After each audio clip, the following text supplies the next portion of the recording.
자, 이제 AD 보드에 보면 이제 우리가 12V를 인가받아서, 그죠?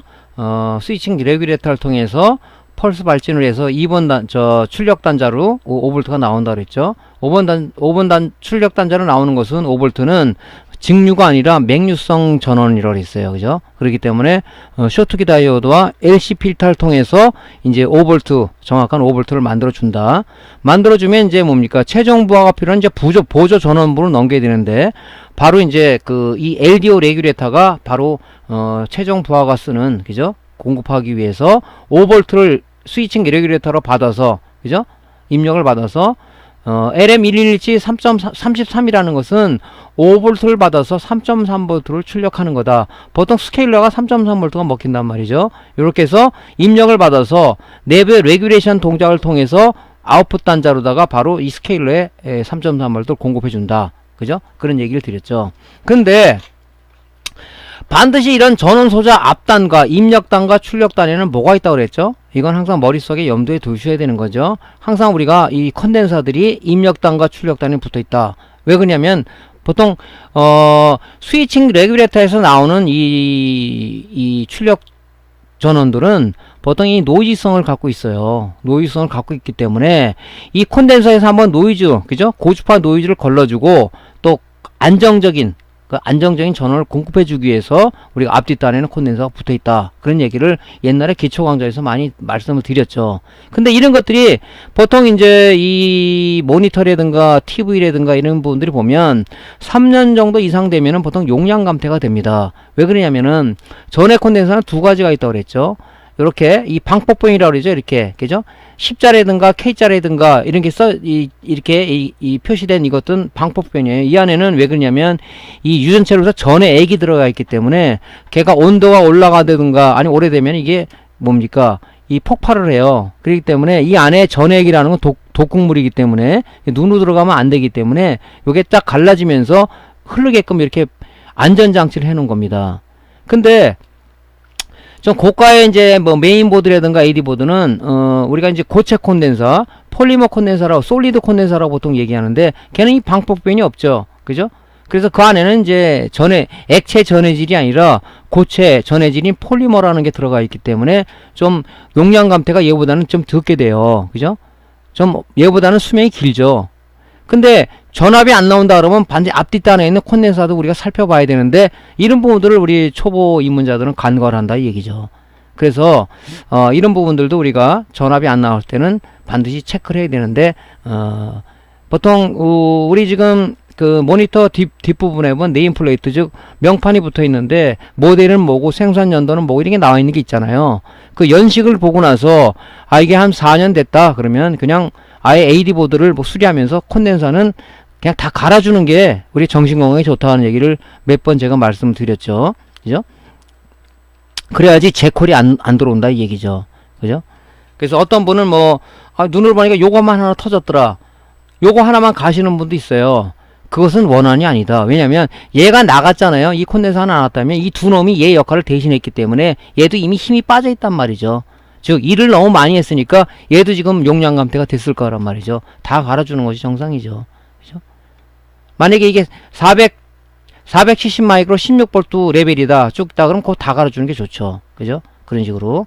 자, 그래서 일단은 스위칭 메인 전원부로부터 받은 그지 펄스 발진 스위칭에서 나온 그 출력 전원을 갖다가 우리가 콘덴서를 거쳐서 이제 입력을 받아서 이 LDO 레귤레이터, 로우 드랍 아웃풋 레귤레이터가 안에 레귤레이션 동작을 통해서 3.3V를 출력을 해서 준다 이거죠. 그죠? 그러면은 이 레귤레이터도 우리가 소자가 정상 동작을 하는지를 보려 그러면은 입력 전압이 제대로 들어가고 있는지 출력 전압은 제대로 나오고 있는지를 한번 체크를 해봐야 된다. 그죠? 그죠? 그러니까 뭡니까? 디지털 테스터기 DC 모드로 놓고 자 입력 때는 입력 전압을 체크를 해봅니다. 그죠? 입력 전압을 쟀을 때 이 지금 입력 전압이 4.93 정상이죠. 근데 이게 나오는데 이 전압이 출렁거리고 있다. 4.93, 4.8, 뭐 4.5 출렁거리고 있다 그러면 반드시 앞단 쪽에 어떤 문제가 있다. 그죠? 제일 주범이 뭐니? 콘덴서들이 제일 주범이죠. 이게 문제가 있는지를 또 점검을 해봐야 되겠죠. 근데 4.93이면 정상적으로 나오니까 입력 전압에는 문제가 없다. 그죠? 이렇게 보는 거죠. 그러면 이제 입력이 제대로 들어가면 내부 레귤레이션 동작을 통해서 아웃풋 단자로다가 3.4, 여기 지금 111제 33이라는 것은 3.3V를 출력한다는 얘기예요. 우리 스위칭 레귤레이터 5단자 스위칭 레귤레이터는 뭡니까? 1501-501이라는 뒤에 50은 뭐예요? 5V 출력한다는 뜻입니다. 그게. 자, 여기 LM1117 2.5다면 2.5V 내는 거고 1.8이다 18이다면 1.8V예요. 이렇게 우리가 표시되는 걸 따라 바로 읽을 수도 있다는 얘기죠. 이렇게 표기명이. 자, 그러면 출력 전압도 한번 봐야 되겠죠. 출력 전압도. 자, 출력을 쟀어요. 3.342가 나왔네요. 정상이죠. 그죠? 출렁거리지 않고 있습니다. 그렇다면 정상이에요. 그죠? 메인 전원부에서부터 5V 출력을 받아서 입력을 받아서 그죠? 내부의 레귤레이션 동작을 통해서 이 소자가 정상 출력을 하고 있다 하는 것을 우리가 볼 수가 있는 겁니다. 그죠? 이래서 보존 전원부 하나 체크해 놓은 거. 이게 자꾸 출렁거린다. 전압이 제대로 안 나오고 있다. 일단 제일 중요한 것은 뭐냐면은 3년 이상 된 용량 감퇴니까 요 입출력 단위에 있는 콘덴서를 먼저 갈고 나서 측정을 해봐요. 그래도 문제가 있다는 뭡니까? 그때 여러분들 기초 강좌에서 레귤레이터 강좌에서 말씀드렸죠. 이 절연 저항을 측정해서 얘가 얼마나 용량 감퇴가 됐는지. 다리는 비록 3개가 나와 있지만 이 안에 회로는 그죠? 그 회로를 보호하기 세라믹으로 뒤집어 씌워놓는 건데 그 회로는 복잡하게 돼 있다. 저항도 들어가 있고 뭐 TR도 여러 가지 이 회로가 구성되어 있다 그랬죠. 걔도 오래되면 용량 감퇴가 된단 말이죠. 그렇다면 뭡니까? 입력이 들어가서 그 회로를 걸쳐서 출력을 돼야 되는데 용량 감퇴가 되다 보니까 여기가 출력이 제대로 안 되고 있다. 그래서 이 소자 측정하는 양부 판별하는 것은 뭐라고 그랬죠? 절연 저항을 측정한다. 그죠? 디지털 테스터기에 저항 모드로 놓고 절연 저항을 측정했을 때 300 밑으로 떨어진다. 그러면 여러분들 뭐 이게 용량 감퇴라고 봐야 된다고 얘기했었죠. 그래서 여러분들 지금 이 양부 판별하는 쪽이 잘 모른다면 전기전자 기초과정 유튜브에 올려진 그 과정을 여러분들이 좀 참조를 해서 공부를 하시면 되겠습니다. 제가 여기 강좌를 이렇게 쭉 얘기하는 것은 뭐냐면 그냥 바로 수리할 수 있지만 여러분들은 입문 단계이기 때문에 이렇게까지 점검을 해라 하는 얘기를 교육 차원에서 말씀드리는 겁니다. 그죠? 저 같은 경우는 어느 부분이 아니까 바로 수리하면 되겠지만 이것은 여러분들 입문자의 가이드 역할을 하는 강좌다 보니까 이렇게까지 상세하게 말씀드리는 거거든요. 예, 그런 부분들을 여러분 참조를 하시면 되겠고요. 이걸 잘 모르겠다. 레귤레이터? LDO 레귤레이터 양부 판별 어떡하지? 그렇게 생각하지 마시고 전기전자 기초 가면 레귤레이터라는 그 항목이 있어요. 거기 들어가면 의미라든가 데이터 시트 보는 법이라든가 아니면 어떻게 절연 저항을 측정해서 양부 판별한다 이런 내용이 있으니까 그런 부분들을 참조하시라는 얘기를 드립니다. 그래서 제가 강좌 서두에서도 반드시 이 실전 강의를 들을 때는 반드시 기초 강좌를 먼저 마스터한 다음에 들어오라고 하는 얘기가 바로 그거예요. 그렇지 않으면 뜬구름 잡기 이게 뭐지? LDO가 뭘 얘기하는 거지? 이렇게 하면 강의를 시청하다 닫아버리겠죠. 그죠? 자, 그래서 출력 전압을 이렇게 체크를 하는 겁니다. 그죠? 자, 한번 봅시다. 자, 입력 전압을 재는 거예요. 자, 4.93 나왔죠? 이게 출렁거린다면 좀 의심을 해봐야 돼요. 자, 출력 전압을 잽니다. 네, 정확하게 나오겠죠? 네. 이 디지털 테스터기에 따라서 이게 이 정밀도 차이는 좀 있어요. 저희는 저가를 쓰고 있기 때문에 좀 좋은 거는 좀 더 정확하게 나오겠죠. 자, 이래서 이제 우리가 LDO 레귤레이터 보조 전원부 쪽에 LDO 레귤레이터를 측정하면 된다. 그죠? 이거 하나만 있는 것이 아니죠. 그죠? 여러 개가 있단 말이죠. 예, 그런 것들을 다 측정을 해봐서 이상이 없는지 체크를 해야 된다 하는 얘기입니다.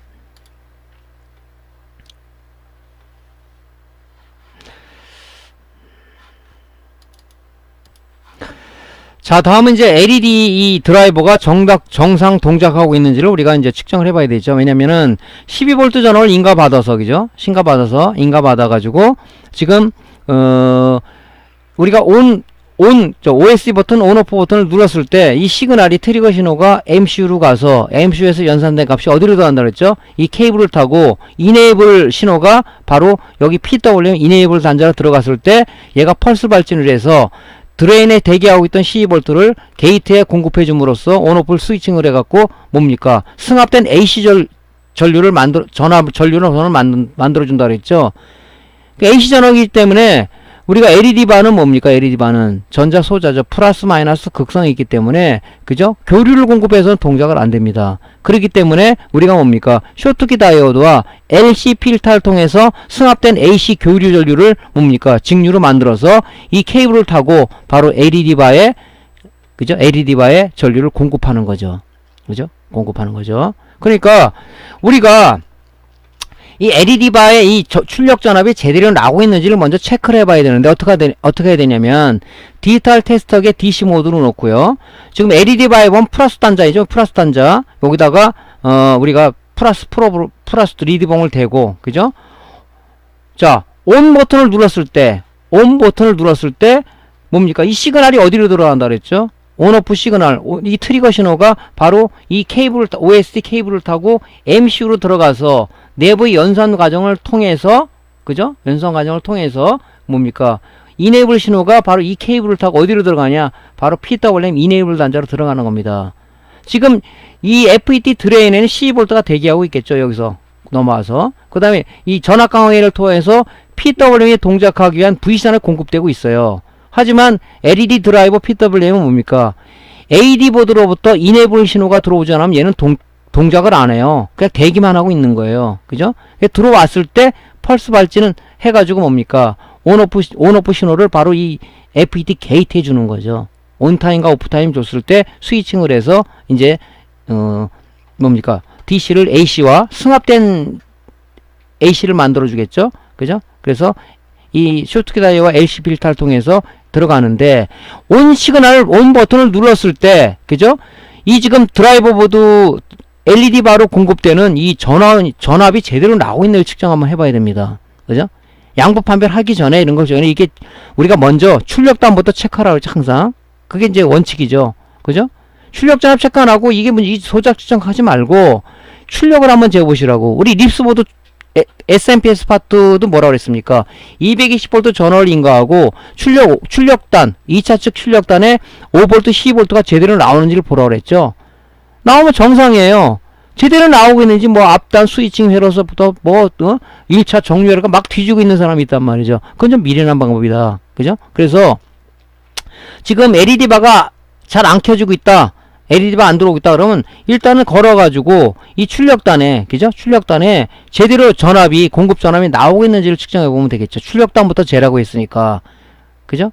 이 60V라는 건 뭐냐? 온오프 시그널을 눌렀을 때 60V가 나와야 되겠죠. 그죠?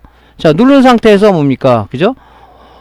OSD 파워 버튼 눌렀을 때 LED 드라이브 출력 전압을 재니까 60V 정상으로 나오고 있습니다.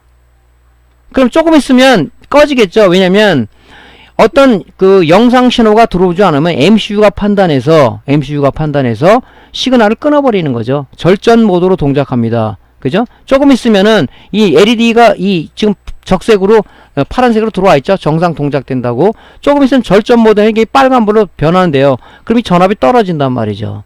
왜? PWM이 발진을 정지하다 보니까 전압이 이미 충전되는 전압이 여기에서 쭉 떨어져야 정상이란 얘기죠. 이걸 여러분들이 체크하면 된다는 얘기지. 무슨 말씀인지 알겠죠? 눌렀을 때 이 PWS 펄스 발진 스위칭을 해서 1차 정류를 해가지고 나오는지를 봐야 된단 말이죠. 조금 있으면 절전 모드 들어가면 당연히 PWM 발진을 정지하니까 전압이 뚝 떨어져서 0V로 내려가야 되겠죠. 그걸 이제 판정하는 거예요. 일단은 온 버튼 눌러서 출력 전압을 쟀더니 제대로 나오고 있습니다. 자, 절전 모드로 빨간색이 변했죠. 절전 모드로 동작하면 이게 60V에서 뭐 50V, 40V, 30V 쭉 떨어져야 돼. 그죠? 그럼 이 보드는 정상이다. 그죠? 정상이다. 그런 얘기죠. 그죠? 요렇게 해서 이제 우리가 출력 전압부터 우리가 측정했을 때 이 드라이버 보드는, 그죠? 연결해가지고 측정하면은 우리가 이제 이게 정상 출력되고 있지 않은 TV도 마찬가지죠? 그렇게 측정하시면 되겠죠. 그죠? 만약에 계속 재고 싶다 그러면 뭡니까? 여기다가 여러분들 이제 뭐 에이징 쪽에 어떤 시그널을 넣거나 아니면 데스크탑에 지금 그래픽 카드랑 연결을 해가지고 하면 계속적으로 60V가 공급되겠죠. 이거는 이제 뭐 모니터에 따라서 인치수에 따라서 이게 60V가 공급되는, 설계자가 했을 때 60V 공급되는 것도 있고 뭐 40V 공급되는 거 도 있고 80V 공급되는 거 있겠죠. 그것은 우리가 관여할 바는 아니죠. 만든 사람들이 이 LED반은 나는 60V가 공급되게 만들었어. 우리가 설계한 게 아니잖아요. 그죠? 그러니까 여러분들이 이제 그런 출력 전압을 해서 만약에 눌러서 시그널을 집어넣는데 60V가 나왔는데 60V, 40V, 50V 막 출렁거리고 있다. 이 보드가 문제겠죠. 그죠? 그때는 이제 뭡니까 여러분들이 이 LED 드라이버 보드를 뭐 이런 것도 양부 판매를 들어가야 되겠죠. 그때는. 그죠? 항상 출력단부터 측정을 해라. 출력단부터. 출력단이 문제가 있다 그러면 우리가 앞단 뒤져서 추적 60분을 해야 되겠지만 출력이 정상적으로 나오고 있다. 만질 필요가 없는 거예요. 그죠? 그게 뭐냐? 수리 공수를 줄이는 길이다. 그런 얘기를 누차 여러분들한테 말씀을 드렸습니다. 자, 그래서 LED 드라이버는 이렇게 체크를 하는 거고요. 자, 한번 봅시다. 한번. 요 출력단에 대고요. 드라이버 출력단에 대고 ON 버튼을 눌렀을 때 이 불이 바뀌죠. 파란색으로. 쟀을 때 얘가 60V로 올라가야 된단 말이죠. 올라갔죠? 그럼 절전 모드로 내려가면 떨어지겠죠. 장인이. 왜? 여기서 펄스 발진을 중지하기 때문에 이 충전된 전압이 나오는 거지. 그죠? 쭉 떨어져서 0V 떨어지겠죠. 이게. 그죠? 요렇게. 그럼 얘는 정상 동작하고 있는 거예요. 조금 전에 말씀드렸듯이 계속 이게 출렁거리는지 안 출렁거리는지 보려고 그러면은 영상신을 여기다 RGB 포트라든가 DVI라든가 아니면 HDMI 포트를 통해서 영상을 집어넣게 되면 얘는 계속 나오겠죠. 왜? MCU가 판단했을 때는 야 계속 신호가 들어오고 있어. 계속 이네블 신호 보내. 그리고 계속 PW에 펄스 발진을 하고 있단 말이죠. 그래 계속 스위칭을 하는 거야. 그러니까 당연히 여기 2차 측에는 출력 전압이 계속 고르게 나오겠죠. LED 바를 켜주기 위해서. 그죠? 그렇게 여러분 측정하면 되겠다.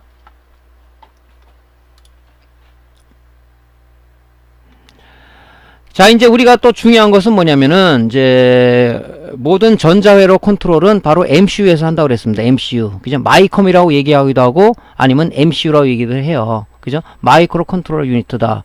그래서, 현재 이제 우리가 쓰는 것들은, 보통 이제 우리가 요런, 요 PH32는 옛날에 그 메인보드 쪽에는 많이 썼어요. 우리 데스크탑 메인보드. 그죠? 근데 옛날에 AD보드는 이 PH44 타입이라 그래 이런 걸 썼어요. 근데 요즘은 안 쓰죠. 지금은 뭡니까? 이 두 가지 타입, 딥 타입의 그 MCU라든가 아니면 SO8핀 타입의 이런 그 MCU를 쓰고 있습니다. 그죠?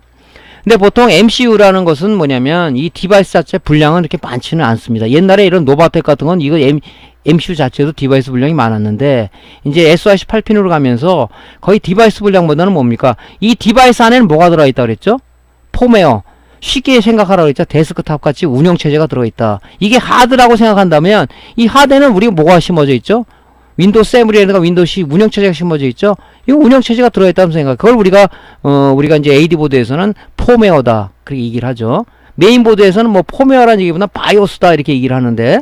자, 이런 이제 디바이스가 있어요. 이 안에 이제 뭡니까? 이 안에 폼웨어가 들어가 있는데, 우리가 어떤 시그널을 보내게 되면, 이 MCU 안에 있는 폼웨어가 연산을 해서 뭡니까? 각종 회로를 컨트롤 하죠. 백라이트 켜라. 패널 전화 5V를 게이트를 열어라. 소리를 크게 해라. 줄여라. 화면 밝기를 뭐 어둡게 해라. 밝게 하라 하는 것을 전부 다 이 MCU 안에 있는 이 폼웨어, 즉 운영체제가 하는 겁니다. 근데 이 운영체제가 손상이 돼요. 많이 쓰다 보면. TV도 마찬가지고 모니터도 마찬가지고. 그랬을 경우는 어떡합니까? 우리가 이 안에 있는 폼웨어를 동일 모델의 폼웨어를 우리가 여기다가 라이트를 하게 돼 있죠. 라이트. 그죠? 라이트에서 다시 이제 이 폼의 운영체제가 정상 동작되게 만들겠죠. 쉽게 생각하라 그랬죠. 만약 우리 데스크탑에 어느 날 컴퓨터를 켰는데 브루스크가 생기면서 부팅이 안 되더라. 그럼 여러분 어떻게 해요? 어떻게? 운영체제 새로 깔겠죠. 깔면 다시 부팅이 되죠. 마찬가지예요. 이것도 안에 운영체제 손상이 됐으면 똑같은 모델에 동종 모델에 그죠? 그런 폼웨어를 여기다가 라이트를 ISP 지그를 통해서 라이트를 하면 되겠죠. 그럼 살아나겠죠. 그죠? 그래서 이 MCU는 뭐냐면은 조금 전에 말씀드렸다시피 전자회로를 컨트롤하는 운영체제가 들어가 있다. 그래서 회로 물론 뭐 수정 발진자도 중요하지만 얘가 문제가 되면은 온오프 버튼을 눌러도 동작을 안 한다든가 그죠? 어떤 뭐 사운드 소리를 내장 사운드가 있다면 소리가 줄여서 안 된다든가 그런 어떤 문제가 생기겠죠. 왜? 연산을 못 하다 보니까 그게 MCU다 하는 거죠. MCU는 우리가 보통 이 이 디바이스명은 보통 25 모로 나갑니다. 25 모로 나가요. 요게 요런 부분들을 우리가 이제 보고 알 수가 있죠. 그죠? 그래서 요렇게 이제 뭐 이런 과정을 통해서 연산을 해서 이제 출력이 되는데, 우리가 단자를 보면은 보통 이 롬, 우리 MCU도 보면 우리가 이제 얘가 동작을 하려면 VCC는 공급돼야 되겠죠. 그죠? 8번 단자로 VCC가 들어가는 거죠. 그 다음 우리가 ON 버튼이나 어떤 그 OSD 버튼을 조작했을 때는 바로 시리얼 인풋 따로 인풋 데이터 쪽으로 데이터가 들어가요. 내부 연산 과정을 통해서 바로 SO, 시리얼 아웃풋으로 나오는 거죠. 요렇게. 그죠? VCC가 있으면 맞는 그라운드가 있는 거니까. 요런 식으로 핀맵은 거의 대등소이합니다. 이렇게. 그죠? 칩 이네이블, 칩이 선택됐다. 얘를 사용한다, 안 한다. 뭐 그런 뜻으로 되는 거고. 이런 구조를 가지고 있습니다. 자, 지금 이 고장 수리가 들어온 AD보드는 EOL40062라는 MCU를 쓰고 있어요. 2호로 나가죠, 얘도요. 2호. 데이터 시트를 찾아보면 있는데, 핀맵이 거의 대등소이하죠. 요 명만 좀 틀려요. 이게 SI고 이게 SO예요. 근데 이렇게 표기되어 있는 것도 이거 그래요. 보통 8번 단자가 VCC, 4번이 대각선으로 4번이 그라운드. 그죠? 이렇게 되어 있습니다. 그러니까 파형이 나오는, 우리가 전압을 반드시 측정을 해야 되겠죠. MCU 쪽에 들어가는 VCC가 제대로 공급되지 않으면 얘가 동작을 안 할까. 에너지 밥을 줘야 되는데 밥을 안 주면 동작하겠습니까? 재고 그 다음에 우리가 파형을 측정해야 되는데, 이 MCU는 뭡니까? MCU는 자기 혼자 동작을 못한다고 그랬죠. 수정 발전자 쪽에 클럭을 공급받아서 그 클럭 신호에 자기 동작 신호를 동작한다 그랬죠. 클럭이 제대로 공급되고 있는지 SCLK 단자 6번 단자를 체크를 해보고 파형을 오실로스코프로, 그 다음에 뭡니까? 5번 단자 SI 단자, 그죠? 이것도 파형이 나오는 단자죠. 그 다음에 출력 단자 SO 시리얼 아웃풋 쪽으로 나오는지, 칩 셀렉트 쪽으로 나오는지를 우리가 점검을 해봐야 된다.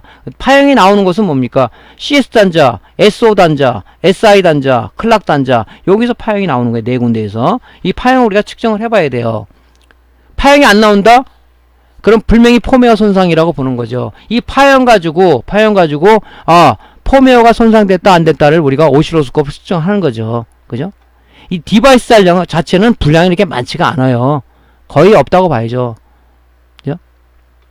안에는 폼웨어, 그죠? 그걸 우리가 이 파형 갖고 우리가 판단을 한다. 그죠? 자, 그래서 여러분들이 이제, 요거는 기본적으로 이렇게 애우세요. 애우시면은, 거의 같아요, 거의. 모르시면 이제 데이터 시트, 뭐, MX25L40062를 치게 되면 나오는데, 거기에 대한 핀맵이라든가 역할이 나옵니다. 그죠? 그걸 여러분 참조하시면 되겠죠. 자, MCU의 고장 증상은 많아요. MCU라는 게 뭐라 그래서 전자회로를 컨트롤하는 운영체제가 들어가고 있겠죠. 보통 컨트롤 뭡니까? 컨트롤 우리가 뭐로 하죠? 우리 그 모니터 앞에 있는 OSD 버튼이 쭉 있죠. 여기 쭉 있지. 메뉴 버튼 있고, 뭐 소리를 느리고 줄이는 거, 그 다음에 뭡니까? 온오프 버튼, 여러 가지가 있죠. 뭐 소스 전환 팁, 뭐 여러 가지 이 버튼이 있는데, 얘를 누르면서 이 트리거 신호들이 바로 이 MCU로 들어가는 거예요. 들어가게 되면 여기 연산 과정을 통해서 아까 뭡니까? 이 아웃풋 단자, 그 아웃풋 단자로다가 회로를 컨트롤 출력 신호가 나온다 그랬죠. 그죠? 그러니까 얘가 문제가 되면, 이 폼웨어가 문제가 되면 이 트리거 신호를 넣더라도 동작이 안 돼서 뭐 전원이 켜지지 않는 증상이 나온다든가, 아니면 뭐 화면이 뭐 이렇게 이상하게 나온다든가, 이걸 잘못하면 스케일러라든가 티콘 분량으로 오인할 수 있단 말이죠. 이게 이 MC 분량이라도 연산을 제대로 못하다 보니까 이런 문제가 나올 수도 있어요. 뭐 케이블 연결을 확인하시오, 뭐 이런 게 나온단 말이죠. 그죠? 여러 가지 분량이 있단 말이죠. 고장 증상은. 그래서 제일 중요한 건 뭐냐면, 이 디바이스 분량 자체에 가중치를 두지 말고 어떤 데 더 가중치를 두냐? 폼웨어 쪽 손상이다. 즉 데스크탑 PC를 말 때 운영체제가 깨졌네, 그런 얘기를 많이 하죠. 얘가 운영체제가 깨진 거야. 그럼 뭡니까? 똑같은 모델의 폼웨어를 구해서 여러분들이 ISP직을 통해서 라이트를 했을 때 화면 정상으로 나온다 그러면 100% 그 분량이죠. 그래서 이쪽 파형을 판단해서 이 파형을 보고 이게 분량이다 아니다를 판정할 수 있는 부분이다. 그죠? 그래서 우리가 오실로스코프를 필요성을 가지고 써야 된다 하는 얘기를 이제 그런 쪽으로 강조를 드렸죠. 그래서 이 MCU 분량이 의외로 많습니다. TV 쪽도 마찬가지죠. 모니터 쪽도 마찬가지예요. 지금은 좀 난 편입니다. 옛날에는 이 폼웨어 분량이 너무 많아가지고 이 폼웨어가 없어서 수리를 못하는 경우도 많았어요. 왜냐면 뭐 지인들한테 그러면 거의 주지도 않고, 그래서 참 이 안에 있는 폼웨어, 그죠? 이 롬 파일이라고 보통 뭐 얘기하는데, 롬 파일 확보하기 위해서 굉장히 많이 노력들을 하고, 막 만나면 롬 파일 좀 줘, 여기다 카피 좀 하자, 막 그러고 아쉬운 소리 많이 했었죠. 그죠? 근데 요즘 와서는 좀 예전에 비해서는 많이 줄었지만, 아직도 이제 뭐 모니터 쪽이라든가 TV 쪽이라든가 메인보드 쪽이라든가 노트북 쪽도 보면 이 저 폼웨어 분량이 많아요. 그래서 누가 많은 이 폼웨어를 갖고 있느냐 하는 사람들이 수리를 빨리 하겠죠. 예, 그래서 여러분들이 이제 수리가 들어오면은 ISP-G들은 이제 보편화되어서 갖고 있을 겁니다. ISP-G를 통해서 여러분들이 내 PC에 저장을 했을 때 나한테 아쉬운 소리 안 하면 수리할 수가 있다. 그런 얘기를 몇 번 제가 드렸습니다. 자, 이런 여러 가지 증상들이 있어요. 그죠? 이 폼웨어 분량이 다른 분량처럼 느껴지는 경우도 많습니다. 그랬을 때는 뭡니까? 예전에 ISP-G가 없을 때는요, 롬라이터다가 이 소자를 갖다가 AD보드에 떼어가지고 탈거해가지고 진짜 많은 그 어려움이 있었죠. 요즘은 뭡니까? 이걸 탈거 안 하고 바로 ISP-G를 통해서 바로 라이트를 하면 되잖아요. 그죠? 라이트 했을 때, 물론 라이트 하기 전에 여기 있는 폼웨어를, 그죠? 똑같은 게 있으면 몰라도 폼웨어를 내 PC에다가 저장해 놓은 상황에서 라이트를 해야 되겠죠. 그죠? 그것도 뭐 이상이 없다면 다시 원위치 시켜야 되니까. 그래서 이제 그렇게 작업을 하셔야 되겠죠. 자, MCU 쪽에 일단은 중요한 건 뭐냐면 이 소자가 동작하기 위해서 에너지원이 정상적으로 공급되고 있는가를 먼저 판단을 해야 돼요. 그죠? VC 전압부터 체크를 한 다음에 그 다음 파형증 들어가야 돼요. VC 전압이 지금 3.3V가 정상적으로 들어가고 있지 않은데 뭐 2V가 들어가고 있는데 파형증할 아무 이유가 없겠죠. 보통 MC 쪽에 3.3V가 공급된단 말이죠. 근데 이게 지금 2V가 들어가고 있는데 파형을 측정한다? 그거는 뭔가 잘못된 거죠. 우선순위가 틀린 거죠. 그래서 이제 전압이 제대로 들어간다면 이제 파형 측정 그때 해봐야 되겠죠. 여기 지금 단자가 8번이 VC 단자라고 했죠. 그죠? VC 단자. 여기. 이게 EOL4006이라는 MCU인데, 그죠? 이 8번 단자를 디지털 테스터기에 DC 모드로 놓고 측정을 했더니, 물론 전원은 인가 반드시 해야 되겠죠. 12V 전원은. 측정했더니 3.3V가 나오고 있네요. 예, 정상적으로 에너지원은 공급되고 있습니다. 그럼 뭡니까? V전압도 중요하지만 중요한 건 뭐라 했어요? 얘들의 신호가 제대로 나오는지를 어디 체크를 했어요? 클락단, 시리얼 인풋단, 시리얼 아웃풋단, 칩 셀렉트단 이를 체크하라 그랬죠. 그 파형이 나오나 우리가 측정을 해보는 겁니다. 자, 어떻게 파형이냐? 1번이 지금 CS 단자죠. 예, CS핀에 이런 우리가 사용하고 안 하고 이런 파형이 나와야 됩니다. 클럭단에는 뭡니까? 클럭을 받아서 이 동작 신호에 이 소자 신호를 자기 동작 신호를 동작한다 그랬죠. 클럭단 지금 파형 제대로 나오고 있습니다. 시리얼 인풋단 지금 파형 제대로 나오고 있어요. 출력단 얘가 내부 연산한 과정이죠. 나오고 있어요. 요렇게 해서 여러분들이 VC 전압만 측정하지 말고 온오프 버튼이 안 먹히네? 그럼 뭡니까 여러분들이 오시로스코프로 이런 파형들이 나오긴 찍어봐요. 근데 아웃풋 쪽으로 안 나오고 있다. 이 폼의 손상이라 봐야 되겠죠. 인풋 쪽으로 지금 뭐가 안 들어오고 있다. 얘 뭐 문제라고 봐야 되겠죠. 지금 네 군데 나온다 그랬어요. 시리얼 클럭, 칩 셀렉트, 시리얼 인풋, 시리얼 아웃풋 쪽으로 나와야 된다 그랬죠. 네 군데 파형이 나와야 되는데 한쪽에서도 파형이 안 나온다. 요거는 우리가 뭡니까? 디바이스 분량보다는 그죠? 우리 지금 폼웨어 쪽에 가중치를 둔다. 이렇게 말씀드렸죠. 그렇게 이제 여러분 측정하시면 되겠죠. 그죠? 자, 네 군데라 그랬으면 네 군데. 칩 셀렉트, 시리얼 클락, 시리얼 인풋, 시리얼 아웃풋. 요 용어들은 좀 틀릴 수가 있어요. 틀릴 수가 있는데 거의 핀맵들은 이 핀맵의 어떤 그 의미들은 거의 같습니다. 제가 봤을 때는. 그렇게 해서 요렇게 여러분들이 측정해야 된다 하고 말씀드릴게요. 그러니까 이제 뭐 자꾸 뭐 초보들 모르면 그냥 이 디바이스를 띄워가지고 여기 관련 디바이스를 넣어가지고 그냥 폼에 라이트 하시는 분이 있어요. 그래도 안 되는 경우도 많죠. 그죠? 그러니까 중요한 것은 우리가 오시로스코프 파형 갖고 우리가 판단할 수가 있다는 거죠. 자, 그 다음에 이제 뭡니까? 최종적으로 이제 그 AD 보드에서, 그죠? AD 보드에서, PC 데스크탑에서 그래픽 카드로 받은 영상 정보가, 그죠? 우리가 RGB 포트나, 아니면 DVI 포트나, 아니면 HDMI 포트나, 아니면 DP 포트를 통해서 우리가 영상 신호가, 그죠? 들어오게 되면 어디로 들어가요? AD 보드 스케일러로 들어간다 그랬죠?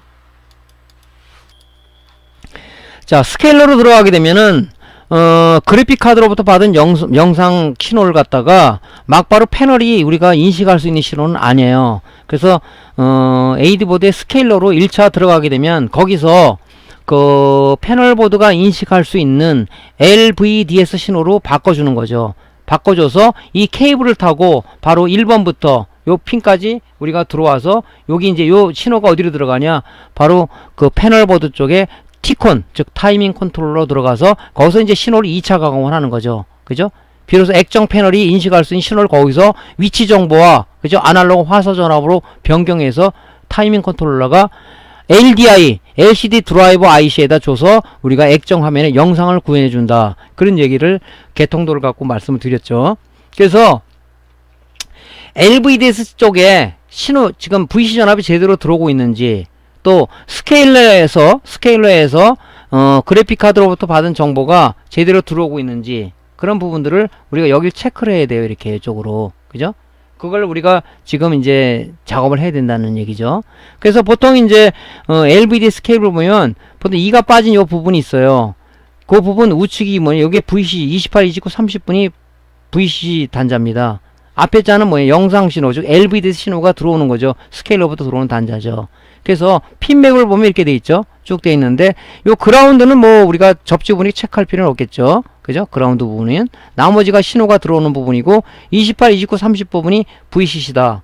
근데 다 이쪽에 오른쪽이 VCC라고 볼 수는 없어요. 그죠? 그래서 우리가 패널 보드의 패널 액정 패널의 데이터 시트를 찾아보면은 그 커넥터에 어느 쪽이 VCC라는 게 나와 있죠. 그래서 우리가 그걸 잘 감안을 해야 된다. 여기가 이쪽이 1, 2, 3번이 VCC가 있을 가능성도 높죠. 그래서 이제 그 이쪽에 우리가 이제 VCC 단자를 잘못 꽂았을 때는 그 우리가 칩이 소손될 수가 있으니까 좀 주의를 좀 하셔야 되고요. 그래서 이제 그 데이터 시트, 패널 데이터 시트를 찾아보게 되면 이렇게 나와요. 그죠? 요게 VCC가 여기 돼 있는 경우도 있어요. 보통 이쪽인데 28, 29, 30번인데 요쪽이 돼 있는 경우도 있단 말이죠. 설계자가 뭐 어떻게 설계냐 틀리니까 찾아보면 밑에 파워 서플라이라고 VCC라고 나와 있죠. 여기 28, 30번이 VCC라고 나와 있죠. 그래서 뭐 우리가 이 케이블은, 그죠? LVDS 케이블은 커넥터는 2가 빠진 부분이 여기가 VCC라고 볼 수가 있는데 이렇게 2가 안 빠진 경우도 많아요. 그래서 우리가 이제 그런 부분 잘 주의를 해서 삽입할 때 주의를 해야 된다는 거죠. 자, 전원 12V를 인가하고 LVDS 커넥터를 통해서 우리가 5V 패널 전압 5V가 들어가고 있는지 체크를 해야 되겠죠. 그죠?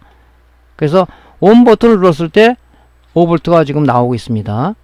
이 신호는 어떻게 돼 있어요? 그냥 우리가 그 절전 모드라든가 파워 버튼 누르지 않으면 얘는 0V 안 나와요. 왜 안 나온다 그랬죠? 이 5V 신호는 바로 어디에 MCU가 연산을 해서 파워 버튼 눌렀을 때 MCU가 연산을 해서 그 신호를, 그죠? 이 게이트를 온할 수 있는 신호를 어디 주냐면 바로 이 스위칭 에러, 패널 스위칭 에러에 주는 거예요. 보통 FET로 우리의 스위칭 에러가 구성되어 있는데 거기 게이트에다가 이 신호를 줘가지고 게이트를 열어주는 거죠. 그래서 대기했던 5V가 바로 이 케이블을 타고 여기 5V가 나오는 거죠. 그렇게 구조가 되어 있어요. 스위칭 에러가. 그래서 그 5V 채는데 조금 있다 절전 모드로 떨어지죠. MCU가 판단했을 때 어떤 그 영상 신호가 안 들어오고 있다. 그럼 뭡니까? 얘가 판단을 해서 절전 모드로 돌입한다 그랬죠. 그럼 뭡니까? 이 게이트 신호를 다시 닫아버리는 거죠. 그렇게 되면 여기 0V, 5V가 안 나오겠죠. 그죠? 그러니까 파워 버튼을 눌러서 정상적으로 파워 버튼을 눌렀을 때 5V가 제대로 여기 지금 28, 29, 30번 핀으로다가 VC 전압이 들어가고 있는지를 먼저 체크를 해야 되겠죠. 지금 제대로 나오고 있죠. 정상이죠. 그러면은 이제 영상 신호를 DVI 포트로 받던 RGB 포트로 받던 그래픽카드 영상 신호를 받으면 이 스케일러가 작업을 한다고 그랬죠. 작업을 해서 이 패널이 인식할 수 있는 LVDS 신호를 바꿔주는데 이 신호를 우리가 영상 이상하다 그러면 찍어봐야 되잖아요. 근데 여기다 찍는다 그러면 이게 지금 QFP 타입의 128핀의 QFP 타입이기 때문에 잘못 쇼트가 나서 이 소자가 소손될 가능성이 커요. 결론적으로 뭐냐, 이 스케일러가 그죠? 영상 신호를 1차 가공해서 나온 신호는 어차피 LVDS 케이블을 타고 이쪽으로 들어온단 말이지. 여기를 체크하는 게 낫죠. 여기 체크하는 것보다도. 근데 굳이 여기를 찍는 사람도 있어요. 잘못하면 프로브 끝이 있죠. 핀이 여기 닿아가지고 쇼트가 납니다. 그죠? 그렇게 어떻게 돼 있어요? 이게 나가겠죠? 그럼 이 보드 바꿔줘야 된단 말이죠. 이 칩을 구해서 이걸 교환해주는 사람 없을 거란 말이죠. 그러니까 이 결론적으로 이 가공된 정보가 LVDS 케이블을 타고 신호가 타고 이쪽으로 온단 말이죠. 여기 찍어봤을 때 이런 신호들이 나와야 돼요. 그죠? 이런 신호들이 아까 데이터 시트에서 보여줬던 그죠? 1번 단자는 어떤 의미고 그런 게 있었다고 그랬죠? 찍어보면 이 오실로스코프 상에 이런 파형들이 나와야 됩니다. 아, 정상 동작되고 있군. 이렇게 판정할 수가 있는 거죠. 근데 이런 신호가 안 나오고 있어. 멍청이야. 그러면 결론적으로 LVDS 신호가 이 케이블을 타고 이 패널보드 쪽에 T콘 쪽으로 들어가야 되는데, 그죠? 신호가 안 오니까 T콘이 무슨 작업을 하겠어요? 그죠? 못 한다고요. 그러니까 당연히 어떤 화면에 액정 화면에 화면이 구현이 안 되겠죠. 그래서 우리가 V시전압은 반드시 이제 그 체크를 해야 되고, 그죠? 그 다음에 뭡니까? 스케일러로부터 일자 가공된 영상 정보가 이 케이블을 타고 지금 T콘에 제대로 전달되고 있는지를 하나하나 찍어봐야 된다. 그죠? 그래서 예, 신호 파형을 이렇게 체크를 하는 겁니다. 자, 그러면은 우리가 최종 결론을 내리기 위해서 정상 동작되는 패널 있죠? 정상 동작되는 패널을 가지고 지금 고장 수리 들어온 거 아닙니까? 그거를 정상 패널에 연결했을 때 제대로 영상이 나온다 그러면 뭡니까? 아, 이제 패널 불량이구나. 그죠? 패널 불량이 할 수가 있는 거잖아요. 그러니까 물론 뭐 제가 쭉 과정을 설명드렸지만 저 같은 건 막바로 이렇게 작업을 하지만 지금 뭡니까? 입문자를 위한 교육이다 보니까 AD 보드는 이렇게 측정을 해라 하고 여러분들 말씀드린 거예요. 저 같은 경우는 오면 바로 이렇게 한번 연결해봐요. 해서 액정이 문제가 아니다. 문제다. 이렇게 판정을 하면 결론이 나오는데 지금은 교육 과정이다 보니까 AD 보드는 요로 이런 단계를 이렇게 점검을 해야 된다는 걸 말씀드린 겁니다. 자, 지금 정상 패널이에요, 이게. 고장난 그 모니터에서 띈 게 아니라 정상 동작된 패널을 고장난 AD 보드를 연결해서 한번 테스트를 해본 겁니다. 그랬을 때 화면이 제대로 구현된다면 AD 보드 정상이란 얘기죠. 그러면 뭡니까? 최종적으로 패널이라는 걸 우리가 한 단계로 좁혀 들어갈 수가 있는 거죠. 이렇게. 그래서 연결해서 한번 테스트를 해봤더니 이렇게 접속을 하는 거죠. 이렇게. 근데 이제 보면 액정 패널이 지금 현재는 LED 백라이트 방식이었었죠. 근데 이제 이 지금 액정 패널은 CCFL 방식이기 때문에 이제 그 드라이버 보드를 빼고, 그죠? 인버터를 하나 달아서 여기다가 이제 그 인버터에 이 CCFL 전원 공급하기 위해서 인버터를 달아준 거죠. 그래서 측정에도 관계는 없으니까 했더니 뭡니까? 정상적으로 동작이 되더라. 자, 현재는 뭡니까? 요게 지금 LED 드라이버잖아요. LED 방식이다 보니까, 그죠? 그러니까 어차피 이게 지금 액정 자체가 CCFL 방식이다 보니까 일단 빼고 일단 테스트하기 위해서 인버터를 여기다 접속을 한 거죠. 인버터를.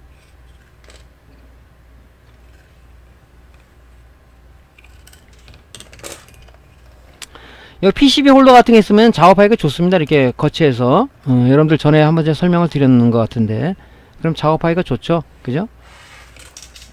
이걸 밑에 또 무슨 뭐 고무판 같은 거 깔아놓고 그보다는 이렇게 작업하면 작업성이 좀 좋죠. 자, 그래서 이제 요거를 자, CCFL 커넥터를 양쪽에 연결을 하고요. 여기 지금 케이블이 짧다 보니까 연장 케이블을 제가 항상 만들어서 갖고 있습니다. 꽂아가지고 연장 케이블 해서 꽂으면 되니까, 한쪽만 해주면 되니까 연장 케이블 이용해서 이제 마지막에 하단 쪽에 있는 CCFL에 연결해 준 거죠. 이렇게. 자, 그리고 이제 그 LVDS 케이블을 정상 패널에 연결을 하고요. 여기 락이 있기 때문에 집어넣을 때 좀 잘 집어넣으셔야 되겠죠. 예. 자, 해서 이제 12V 전원을 여기다 인가를 하고요. 그 다음에 이제 데스크탑에 그 RGB 케이블을 여기다 연결을 해야 되겠죠. 영상을 보기 위해서, 정상 영상을 보기 위해서. 자, 12V 아답터 전원 인가하고요. 그 다음에 데스크탑에 있는 그 RGB 케이블을 지금 여기다 연결할 겁니다.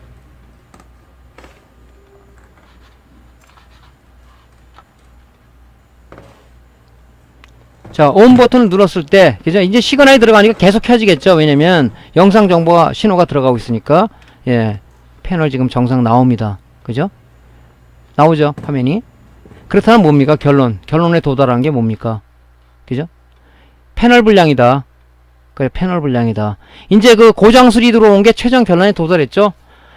지금 드라이버 보드도 이상 없고 AD 보드도 이상 없고 AD 보드도 이상이 없어요. 문제는 뭐냐, 이 패널 쪽에 문제가 있어서 우리가 처음에 예상한 대로다가 패널 보드가 문제다 하는 걸 갖다 우리가 이제 알아냈어요. 그죠? 네, 알아냈습니다. 그래서 이제 패널 보드만 수리하면 되겠죠. 자, 참고적으로 말씀드린다면 우리가 TV 쪽 같은 경우는요, AD 보드가 좀 복잡해요. 그죠? 복잡하다 보니까 지금 모니터 같은 경우는 복잡하지 않다 보니까 이렇게 AD 보드 테스트용 지휘가 나와 있지는 않는데, TV 같은 경우는 이 좀 보드들이 복잡해요. 그렇기 때문에 AD 보드가 문제인지 아닌지를 우리가 액정 화면을 연결해서 이 지금 뭡니까? 이 변환 젠더를 꽂아가지고 바로 액정으로 확인해서 야, 이 보드가 문제가 아니다는 이런 테스트지가 나와 있습니다. 그죠? TV 수리하는 사람은 이거 가지고 있을 거예요. 그죠? 이 가격이 좀 한 25만 30만원 정도 하는데, 그죠? 여기 지금 7 버전이 나와 있죠? 그래서 요게 연결했을 때 4K로 다 볼 수가 있고 2K로 볼 수가 있는 이런 전환 스위치도 있어요. 그래서 이 AD 보드가 문제다 아니다는 것을 판정할 수 있죠. 물론 TV 같은 경우는 SMPS가 주요 고장을 원인도 있지만은 보통 이 AD 보드가 문제되는 경우도 있어요. 찾기가 모니터 AD 보드에서 약간 좀 힘듭니다. 그랬을 경우는 이런 지금 그 TV용 AD 보드 테스트 지그에다가 이 케이블을 연결해서, 그죠? 영상 신호를 일단 집어넣고 눌렀을 때 액정이 제대로 구현된다. 얘는 정상이겠죠. 그죠? 정상입니다. 그랬을 때는 뭡니까? AD 보드 2의 것을 또 찾으면 되겠죠. 이제 뭐 모니터 쪽도 AD 보드 이런 테스터기가 있으면 좀 좋으련만 AD 보드는 뭐 모니터 쪽은 크게 뭐 복잡한 게 아니기 때문에 그게 나와 있지는 않은 걸로 알고 있습니다. 요 지금 참고적으로 여러분들한테 알려드리기 위해서 제가 요 내용을 말씀드렸죠. 네. 자, 이제 패널이라는 쪽에 패널 보드의 문제라는 부분을 우리가 확실히 이제 인지를 했어요. 이제 패널 쪽만 갖고 놀면 되겠죠. 이제 뭡니까? 최종적으로 범인을 갖다가 특정을 했습니다. 어떤 놈? 패널 보드. 그죠? 패널 보드 아니면 액정인데 보통 액정보다는 패널 보드 쪽에 가중치를 둡니다. 그래서 패널 보드 상세 점검을 들어가면서 이제 수리를 진행해야 되겠죠. 자, 패널 보드 상세 점검은요, 다음 시간에 강좌를 이어가도록 하겠습니다. 자, 오늘 강의가 도움되셨으면요, 구독, 좋아요 눌러주시고요. 다음 강좌 때 다시 뵙겠습니다. 감사합니다.